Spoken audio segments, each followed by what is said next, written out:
মুগ ডালের বরফি মিষ্টি খেতে যেমন মুচমুচে তেমনি রসালো। নমস্কার বন্ধুরা, আজ আমি এই দুর্দান্ত স্বাদের রেসিপিটি তোমাদের সঙ্গে শেয়ার করতে চলেছি।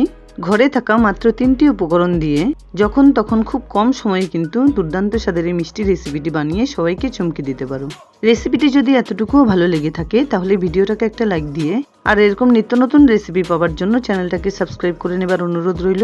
চলো তাহলে স্কিপ না করে দেখে নেওয়া যাক পুরো ভিডিওটা।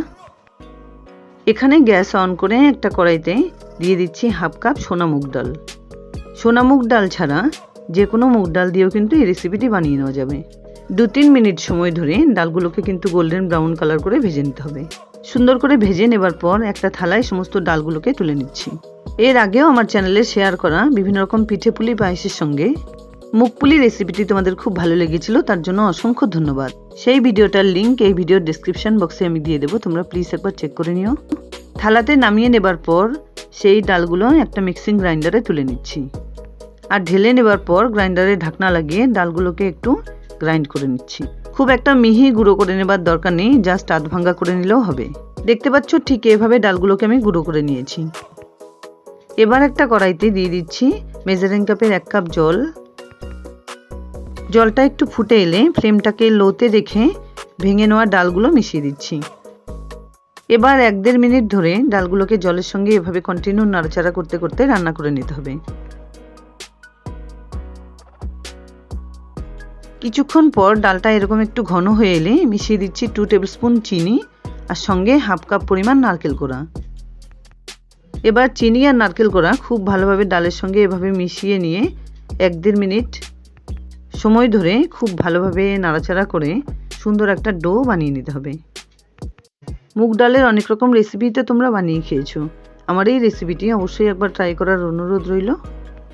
আর দেখবে একবার বানিয়ে খাওয়ার পর বারবার বানাতে ইচ্ছে করবে। কিছুক্ষণ পর ডাল বাটাটা অনেকটা ঘন হয়ে এলে মিশিয়ে দিচ্ছি 1 টেবিল স্পুন ঘি।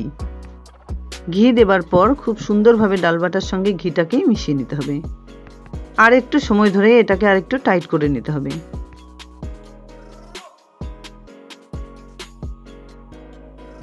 একটা থালায় আগে থেকেই আমি একটু ঘি মাখিয়ে রেখেছিলাম। ডাল বাটাটা ঠিক এরকম টাইট হয়ে এলে ওই থালায় এটাকে নামিয়ে নিচ্ছি।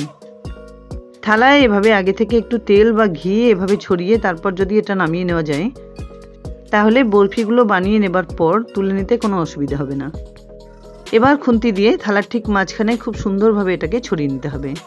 ছড়িয়ে নেবার সময় যাতে খুন্তিতে আটকে না যায় সেই জন্য একটা বাটিতে একটু পরিমাণ জল নিয়েছি। প্রয়োজন হলে সেই জলে খুন্তিটা 2-1 বার ডিপ করে নিলেও কিন্তু খুব সুন্দরভাবে এটা করে নেওয়া যাবে। দেখতে পাচ্ছ এটা কিন্তু আমার খুব সুন্দরভাবে রেডি করে নেওয়া হয়ে গেছে। এবার একটা ছুরির মাথায় একটু একটু করে জল লাগিয়ে এটাকে সুন্দরভাবে কেটে নিচ্ছি। আমি এটাকে বরফি আকারে কেটে নেব, তোমরা তোমাদের পছন্দ অনুযায়ী গোল বা স্কোয়ার করেও কিন্তু কেটে নিতে পারো। এই রেসিপিটি পুরোপুরি আমার নিজস্ব চিন্তাভাবনা থেকে তৈরি আর বানিয়ে খাওয়ার পর এতটাই ভালো লাগলো যে তোমাদের সঙ্গে শেয়ার না করে পারলাম না।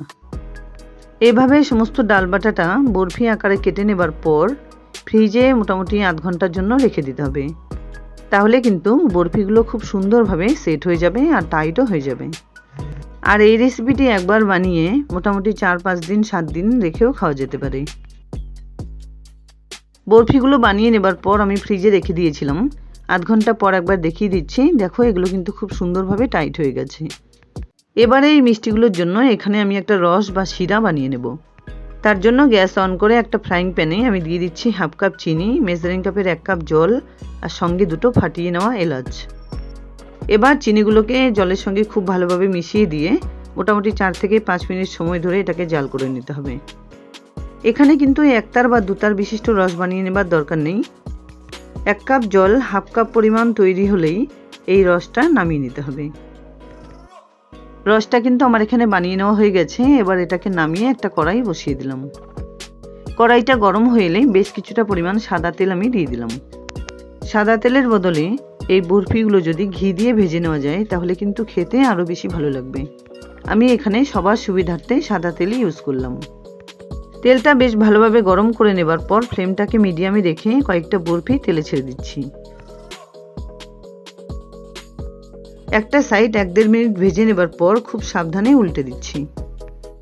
বরফিগুলো ভেজে নেবার সময় একটু সাবধানেই ভেজে নিতে হবে, তা না হলে যদি খুন্তির খোঁচা লেগে কোনাগুলো ভেঙে যায় তাহলে দেখতেও খারাপ লাগবে। 3-4 বার উল্টে পাল্টে বরফিগুলো কিন্তু সুন্দর করে ভেজে নেওয়া হয়ে গেছে। এবার এগুলোকে তেল ছেঁকে তুলে নিচ্ছি, আর তুলে নেবার পর সঙ্গে সঙ্গে রসে ছেড়ে দিতে হবে। ঠিক একইভাবে লো টু মিডিয়াম ফ্লেমে সমস্ত বরফিগুলো ভেজে নিতে হবে। আমার শেয়ার করা এই ইউনিক রেসিপিটি যদি তোমাদের খুব ভালো লাগে তাহলে প্লিজ একবার ট্রাই করো, আর বানিয়ে খাওয়ার পর আমায় কমেন্টস করে জানাতে ভুলো না কিন্তু। 2-3 বারে সমস্ত বরফিগুলো আমি এখানে ভেজে নিলাম, আর ভেজে নেবার পর সঙ্গে সঙ্গে কিন্তু রসে ছেড়ে দিতে হবে। 3rd টাইম দেওয়া বরফিগুলো কড়াইতে ছেড়ে দেওয়ার পর ফ্লেমটাকে লোতে রেখে রসে ছেড়ে দেওয়া বরফিগুলো একটু উল্টে পাল্টে রস লাগিয়ে নিচ্ছি। ভাজার সময় এই বরফিগুলো কিন্তু যেমন মুচমুচে হয় তেমনি কিন্তু ফুলে ওঠে, আর রসে ছেড়ে দেওয়ার পর এগুলো খুব সুন্দরভাবে রসালো হয়ে ওঠে, আর খাবার সময় মুখে দিলেই মনে হয় অমৃত। সবকটা বরফি উল্টে দেওয়ার পর এই এলাচ দুটো উপর থেকে তুলে ফেলে দিচ্ছি, আর বাকি ভেজে নেওয়া বরফিগুলো এক সাইডে দিয়ে দিলাম। এগুলো 2 মিনিট পর আবার উল্টে দিতে হবে। তার আগে সবার শেষে ভেজে নেওয়া বরফিগুলো রসে ডিপ করে দেওয়ার পর আধ ঘন্টা ঢেকে এভাবে রেখে দিতে হবে।